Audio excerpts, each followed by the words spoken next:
First of all I'm very sorry అండి. ఎందుకంటే చాలామంది రివ్యూస్ ఇచ్చేవాడివి కదా! రివ్యూస్ ఇవ్వట్లేదేంటి? ఆపేసావేంటి? అని అడుగుతున్నారు. అంటే రివ్యూస్ ఇవ్వకపోవడానికి ప్రధానంగా 2 కారణాలున్నాయి. అందులో మొదటి కారణం వచ్చి అసలు నాకు ఎంత బలవంతంగా వెళ్లి సినిమాలు చూద్దాం అన్నా సరే, తెలుగు సినిమాలు చూడ్డానికి ఏమాత్రం కూడా ఇంట్రెస్ట్ రావట్లేదు. ఏదో బలవంతంగా, అయిష్టంగా చేస్తున్నానన్న ఫీలింగొస్తుంది నాకు. రివ్యూస్ ఇవ్వడం అనేది నా వృత్తి కాదు. జస్ట్ హాబీ అంతే. కానీ నా వృత్తి, ప్రవృత్తి, నాకిష్టమైంది, నా ధర్మము, నేను చెయ్యగలను అని నేను నమ్మేది దర్శకత్వం మాత్రమే. దర్శకుడు అవ్వాలి అన్నదే నా లక్ష్యం. అదే నా శ్వాస, ఉచ్ఛ్వాస.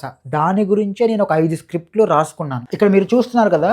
ఇది మొత్తం 5 స్క్రిప్ట్‌లు కాదు. ఒకటే స్క్రిప్టు, నవసాతియా స్క్రిప్టు. ఈ స్క్రిప్ట్‌ని నేను ప్రాణం పెట్టి రాశాను. ఇది బౌండ్ స్క్రిప్టే కాదు, అంతకు మించి.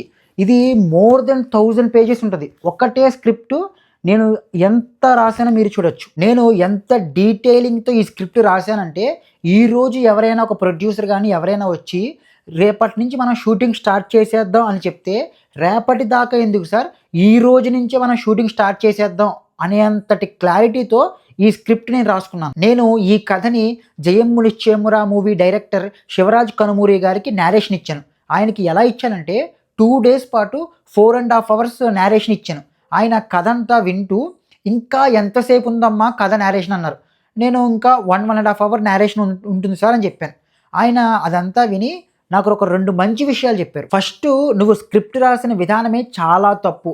ఎందుకంటే నువ్వు క్యారెక్టరైజేషన్సు, లొకేషన్సు, సిట్యుయేషన్సు, డైలాగ్సు ఇలా అన్నీ కలిపేసి ఒక కలగాపులగంలాగా నీకు మాత్రమే అర్థమయ్యేలాగా ఏదో ఎస్సే రాసినట్టు రాసుకుంటూ వెళ్ళిపోయావు. అది చాలా పెద్ద తప్పు" అన్నారు. రెండవది, "అంత స్క్రిప్ట్ ఏంటమ్మా? అన్ని పేజెస్ రాస్తున్నావేంటి? అవి ఎంతున్నాయి? 1000 పేజెస్ స్క్రిప్టా?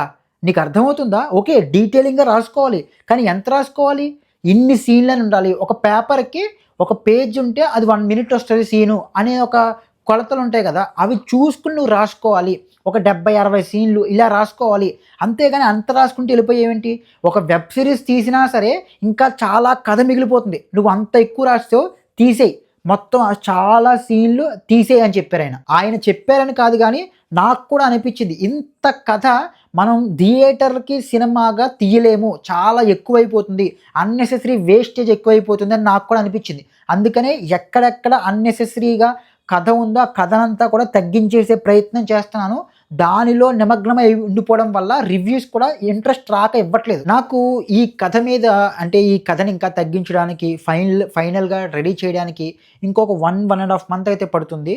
నేను జాన్యువరి 20థ్, అంటే నెక్స్ట్ మంత్ 2026 జాన్యువరి 20థ్ నుంచి చిన్న, పెద్ద అని భేదం లేకుండా ప్రతి ఒక్కరికి కూడా నా స్క్రిప్ట్‌ని నేరేషన్ ఇస్తాను. మీకు గాని రూల్ బుక్‌ని ఫాలో అవ్వకుండా అక్కడ స్క్రీన్ ప్లే బుక్‌లో అలా రాశారు కదా, వీడేంటి ఇలా రాశాడు అని అలాంటి రూల్ బుక్‌ని ఫాలో అయ్యే మైండ్ సెట్ లేకుండా ఉండి, మనసు పెట్టి రాసిన ఒక మంచి కథని మీకు వినాలి అనిపిస్తే గనక నా యూట్యూబ్ బయోలో నా ఇన్‌స్టాగ్రామ్ లింక్ ఉంటుంది. నాకు డీఎం చేయండి. ప్రతి ఒక్కరికి కూడా నేను నేరేషన్ ఇస్తాను. ఇదేదో నేను గొప్పోడిని అయిపోవాలని కాదు. ఎన్ని ఎక్కువ సార్లు ఈ కథని ఎంత ఎక్కువ మందికి నేరేషన్ ఇస్తే ఈ కథ అంత ఎక్కువగా నాలోకి చొచ్చుకుపోతుంది అన్న నా స్వార్థం మాత్రమే. నా యూట్యూబ్ ఛానల్ స్టార్ట్ చేసినప్పటి నుంచి కూడా నేనెప్పుడూ కూడా నా వీడియోస్‌ని లైక్ చేయండి, షేర్ చేయండి, నా ఛానల్‌ని సబ్స్క్రైబ్ చేయండి అని ఎప్పుడు అడగలేదు. కానీ మొదటిసారి అడుగుతున్నాను. మీకు తెలుసున్న సినిమా ప్రేమికులు ఎవరైనా ఉంటే గనక వాళ్ళకి తప్పకుండా ఈ వీడియోని షేర్ చేయండి. జస్ట్ లైక్ చేయొద్దు. జస్ట్ వాళ్ళకి ఇన్ఫర్మేటివ్‌గా షేర్ చేయండి అంతే. మీలో చాలామంది నా రివ్యూస్ చూశారు, నా సినిమా విశ్లేషణలు చూశారు.